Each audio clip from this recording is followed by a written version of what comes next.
એટલે હરિભક્તોમાં પણ નિયમ છે.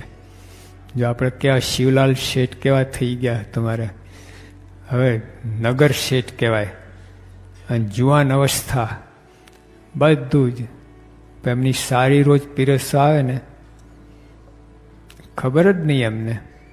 લો એકવાર ઘી વધારે પડી ગયું, હા હા જવું પર, અરે તમે ક્યારથી? 6 મહિનાથી રોજ પીરસું છું. વિચાર જો આપણા હરિભક્તો કેવા. એટલે એ આપણો સંપ્રદાય, આવું ગૌરવ છે આપણું. જીવબા લાડુબા એ લોકો 15 હાથ છેટે ચાલે, પુરુષથી 15 હાથ, એવા નિયમ બધા. એ તો એક જ સિંગોડું ખાય. એટલે આપણો આ જે સત્સંગ છે એમાં નિયમ ધર્મ, અને ગુણાતન સ્વામી કહું કે જે નિયમ ધર્મ પાળે છે ને એ જ આત્મા રૂપે વર્તે છે. બાકી આત્માની વાત કરે ને ગપોડી છે.